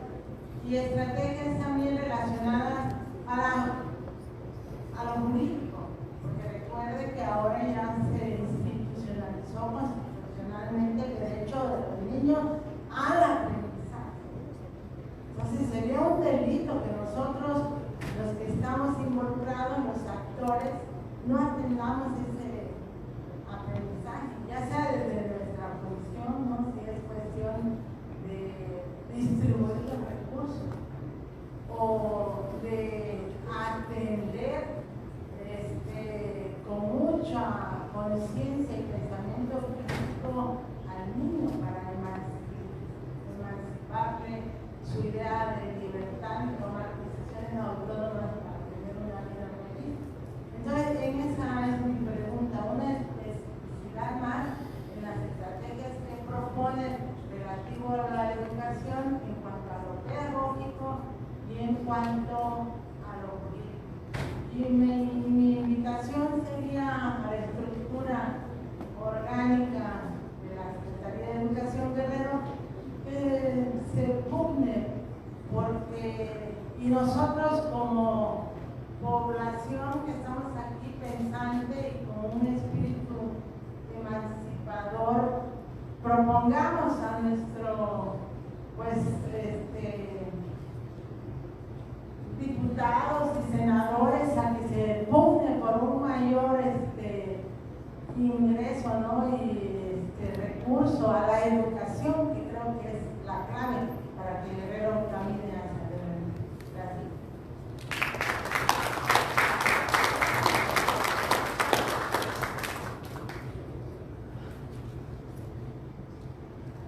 Maestra, mire, yo creo que no hemos todavía acabado necesitamos una reforma profunda y radical de la educación. Y lo radical en el sentido que dice ser radical es aferrar las cosas desde la raíz. Y la raíz es el hombre y la mujer misma, pues. Ahora, esa reforma necesita cambiar estas estructuras, pues, por ejemplo, en los procesos de selección de maestros. ¿Cómo se llama esta estructura? Por ejemplo, no puede funcionar solamente como una estructura burocrática más. Yo creo que tiene que entenderse que la selección de profesores es una responsabilidad mayor, porque a quien van a poner en el salón de clases va a incidir frente a los otros.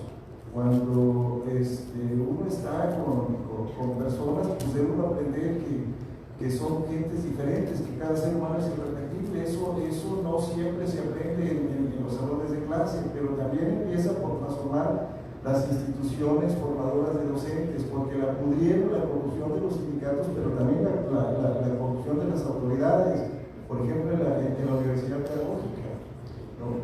Antes había un proceso decente para poder incorporarse a dar clases, era hasta prestigioso estar ahí. Hoy no. Y tenemos de pronto a gente que está en la Universidad Pedagógica que en su vida ha hecho una tesis, pero le está asesorando la tesis de los profesores que van a incorporar, y eso pasa en las normales. Y yo estoy seguro de que si se hace una auditoría a las universidades pedagógicas, a las normales y a los centros de actualización del magisterio, sobre todo ahora que sacaron todo este asunto de la ministra, aquí estamos peor. ¿Sí?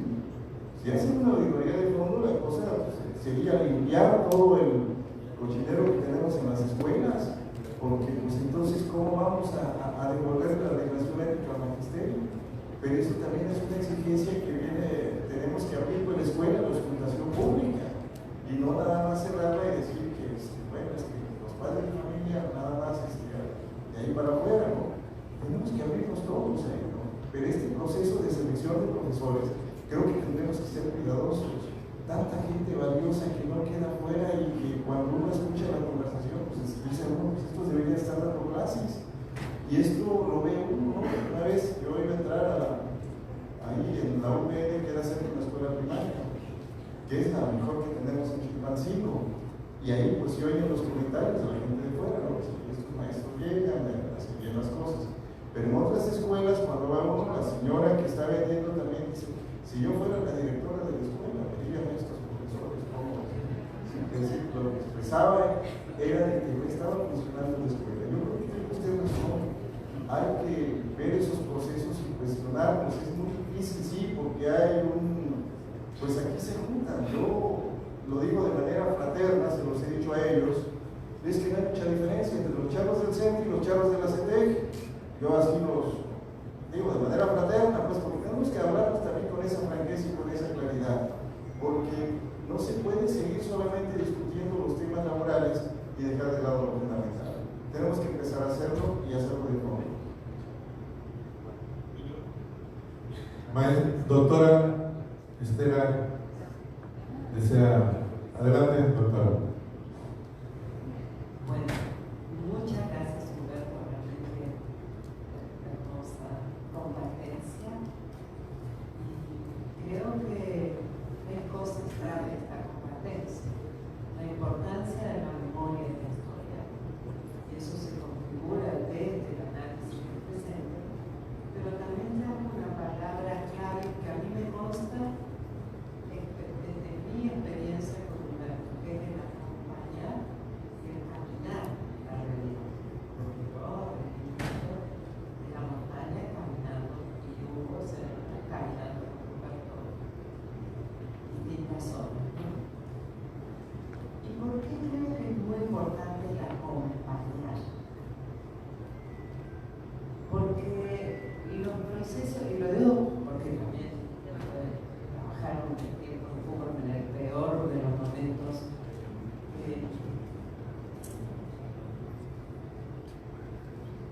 El orden dominante tiene unos mecanismos de control, de poder, para poder seducir, para poder imponer prácticas, relaciones, representaciones. Y te agradezco que hayas traído la historia de los distintos secretarios de educación y sus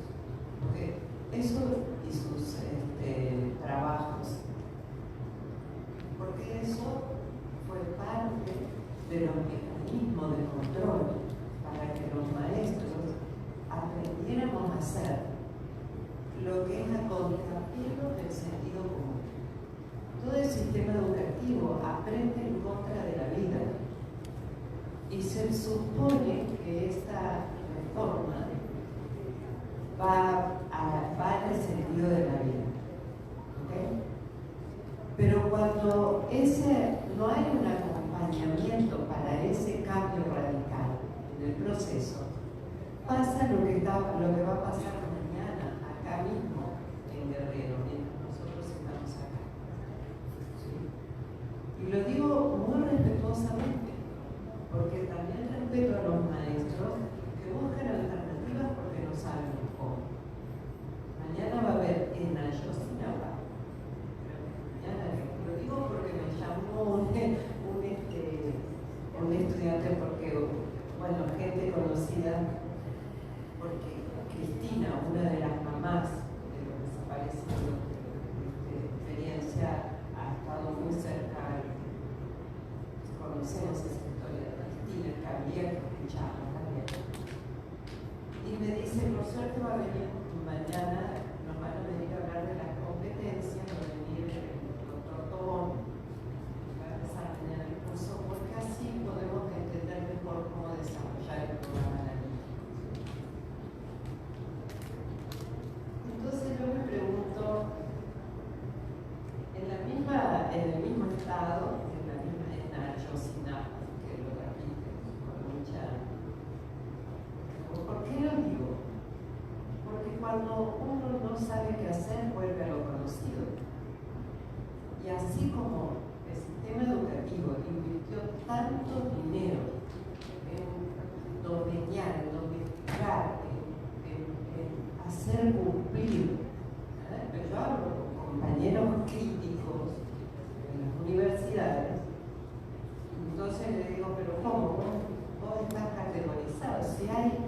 Miren, las políticas para educación superior en los años 70 fueron devastadoras.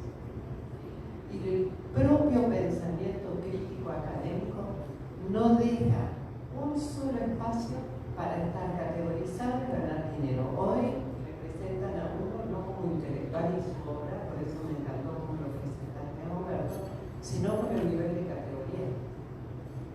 ¿Qué categoría tiene el CONACYT o cualquiera de estos espacios? Entonces, no estamos hablando de cualquier cosa. La primera conciencia que tenemos que despertar es cómo hemos sido formados hasta acá y qué es lo que nos pide un espacio como este. Porque además, por ejemplo, un campo problemático, en algunas partes hablan de estos textos que están saliendo a la luz, hablan de recorte de realidad. Y yo recuerdo que le decía, porque cuando trabajamos nosotros por recorte de realidad, la gente decía, pero esto es muy difícil. Y Senegal decía que era más lento, es difícil construir un recorte de realidad. Y yo le decía, pero ¿cómo? Es la realidad, es lo que estamos viviendo, ¿cómo va a ser difícil? Pero tenemos muchos años de organizar la cabeza en contra de la vida de las escuelas. Construir conciencia es hacer ese camino de hablar con la gente. Ayer hablaba con una profesora de una escuela secundaria, 1000 estudiantes acá en Chilpancingo. Le pregunté cuáles son los problemas más serios que tenés. Entre otros problemas, le pregunté de la droga, me dice, los chicos se cortan, no sabemos qué hacer con los chicos que se cortan. Tiene un nombre, no sé cómo se llama, tiene un nombre, pero se cortan. Y se cortan adelante de los maestros, en los baños, o sea, y no sabemos qué hacer, y los padres no saben qué hacer. Entonces, para construir un problema, para construir un proyecto, como dice muy bien Humberto, va a tener que cambiar la organización escolar. Porque yo le digo, ¿vos cuánto tenés? Una hora? Me dice, tengo una hora que no es una hora reloj. Entonces, o sea, el optimismo pedagógico no puede estar, y yo digo optimismo pedagógico y didáctico, porque no voy a caer en una cosa de la organización de lo escolar, de la educación, de la enseñanza. Tenemos una especificidad.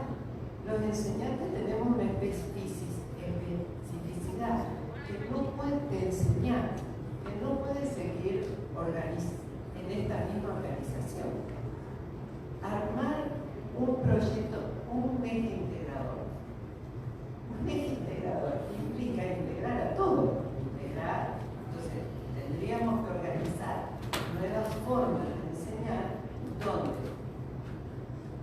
el eje integrador sea un tiempo específico que puede durar una semana, 2 horas, 3 horas, 5 horas, pero donde todos estamos preocupados porque integra no solamente la acción del maestro, sino también a los directivos que están tan ocupados de hacer cumplir algo. Porque nosotros tenemos la escuela del deber ser, entonces ahora debemos ser críticos. Oiga, compadre, no se pasa de un pensamiento lineal y causal por el deber ser a un pensamiento crítico. Así como nos enseñaron a pensar cuadriculadamente, también se enseña a pensar de otra manera. Porque a nosotros nos enseñaron a pensar de una determinada manera, que no tiene nada que ver con la realidad. Lo mismo que está trayendo ahora aprender a leer el mundo no es igual que leer un libro, ¿eh?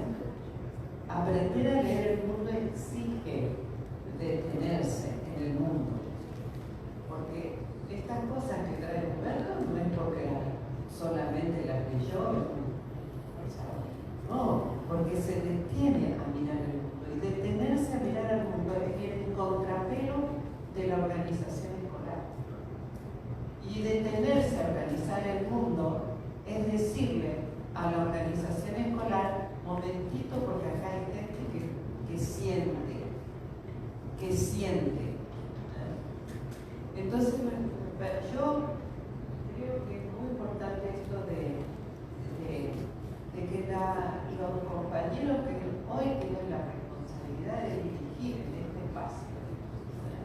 Y qué bueno que está gente como Fernando y Teresita y como compañeros que no los conozco, pero evidentemente están propiciando este espacio, da pistas de que pueden pensar distinto.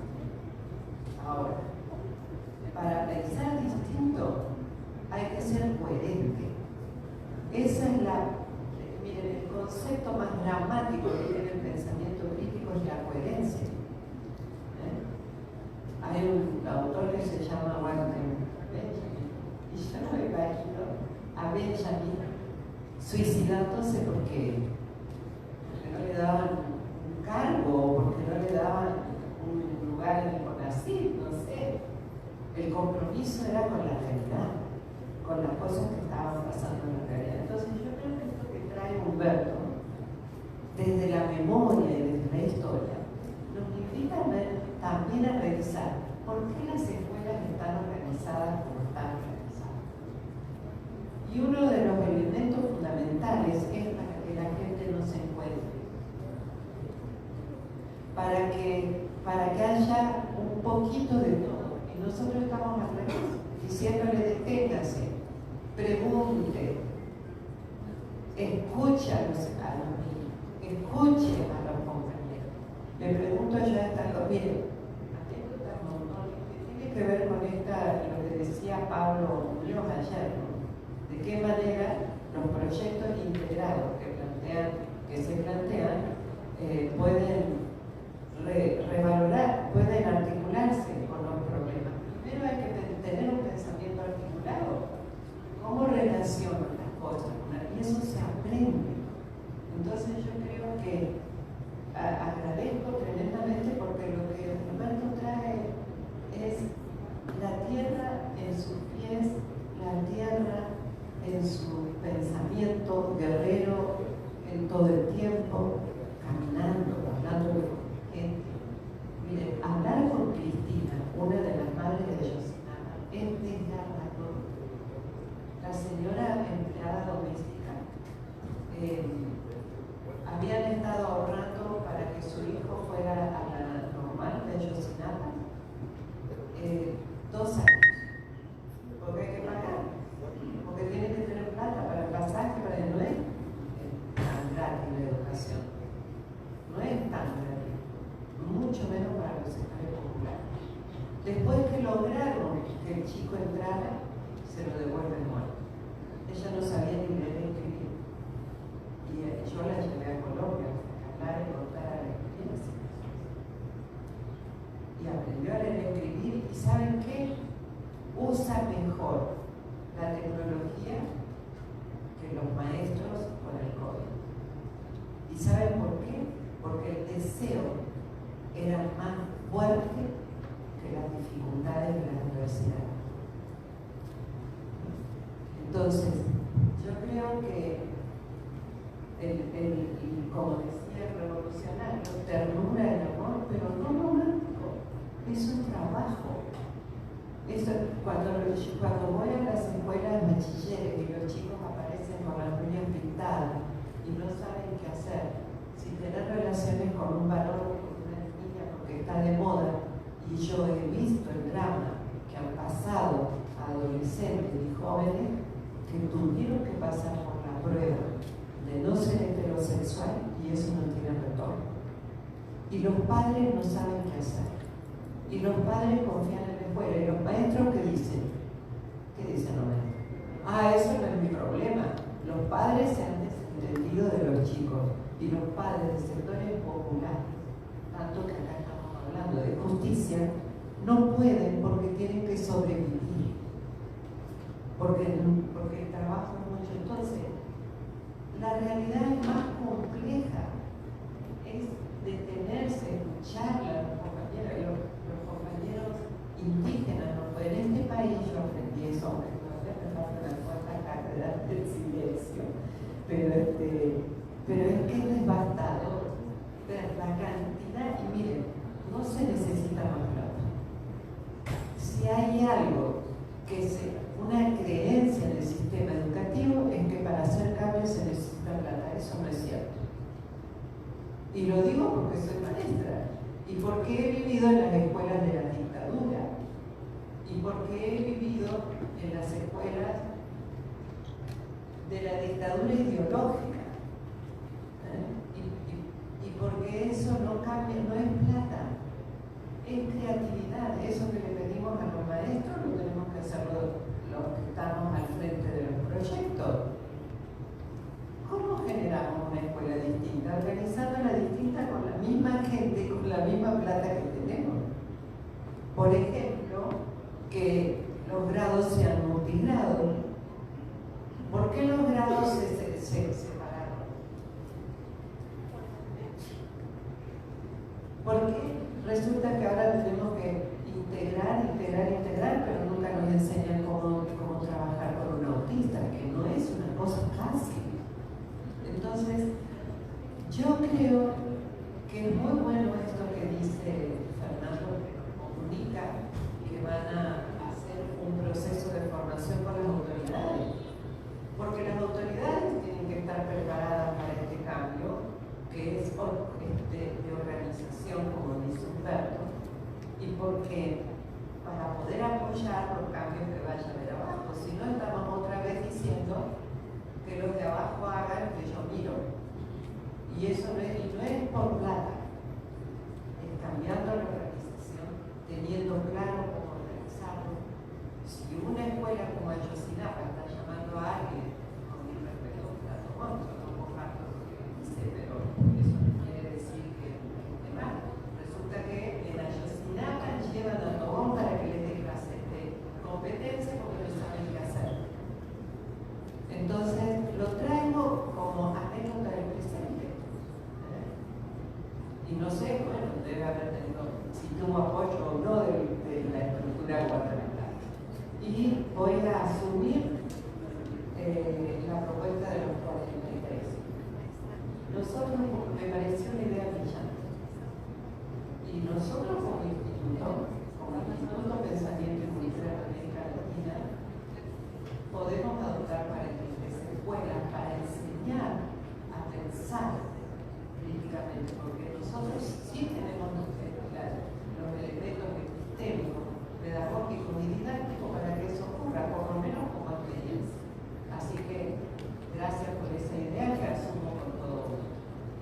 Muchas gracias, doctora Angelini, por su interesante comentario. Si no había preguntas, vamos a proceder ya al cierre de esta conferencia. Los tiempos nos están ganando. Además, va a haber ya la entrega de habitaciones y una serie de otros procesos que tienen que cubrir. Al inicio de su disertación, el doctor Humberto nos compartía un amplio contexto de lo que está sucediendo en México. Decía él, a poco más de 2 años de vida independiente, en el México de hoy sigue predominando la opulencia y la indigencia. La pregunta aquí es, ¿qué implica entonces educar en el marco de la nueva escuela mexicana? Uno de los elementos que nos comparte el doctor Humberto es apropiarnos de nuevos pensamientos y lenguajes. El lenguaje de la ciencia, el lenguaje de la tecnología, el lenguaje de las artes. Pero también sugiere que marquemos grandes estrategias para el desarrollo de estos procesos. En lo académico, lo pedagógico y lo jurídico, pero sobre todo con la centralidad en el sujeto, en el contexto y en el proyecto mismo. Entonces, aprender a leer el mundo exige detenernos a mirar el mundo. Ya es tiempo, compañeros, que también nosotros nos detengamos a mirar nuestra propia realidad educativa, pero sobre todo detenernos a mirar nuestra propia personalidad educativa, profesional que hemos estado llevando durante tantos años. Detengamos el mundo, detengamos el tiempo para generar un nuevo proyecto y que desde el sur se muevan las montañas, y con eso vamos allá a cerrar encuentro académico internacional. Agradeciendo a las autoridades, entregué el reconocimiento y un aplauso para el doctor Humberto Sánchez Bautista, que amablemente nos comparte su experiencia. Adelante, maestro Ricardo Castillo.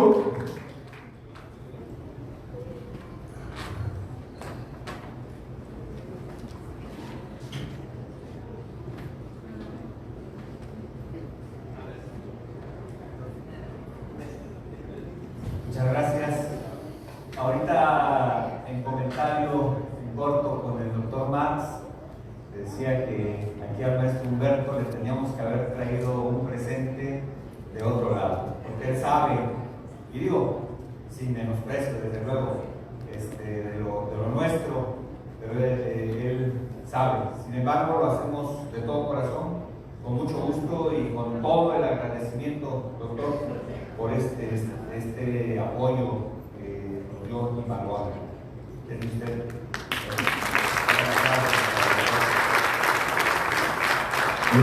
El agradecido soy yo, porque de veras es la primera vez que veo ustedes trabajando conjuntamente con los maestros y me llena de esperanza, porque la mayoría, me llena mucho de esperanza porque la mayoría son mujeres y cuando un espacio se llena de belleza y de inteligencia, entonces las cosas empiezan a cambiar. Y los hombres, como usted lo haga, hay que endurecerse sin perder la persona como usted. Muy bien. Muchas gracias, maestro Humberto, por este gran aporte que estos 3 días ha dado al magisterio de Guerrero. Y efectivamente, es un gran gusto que las autoridades, como les decía por la mañana, estén impulsando este trabajo, se estén empapando y profundizando de lo que estamos haciendo en las escuelas, de lo que estamos haciendo en los consejos técnicos escolares. De verdad, muchísimas gracias. Bueno, vamos a dar, como les decía también en la mañana, 5 o 10 minutitos máximo, compañeros, para que vayan a recoger, hasta bajar sus maletas. En la parte de aquí del ballet parking, ahí se las pueden guardar sin problema, con toda confianza. Y traten de no tardarse mucho, porque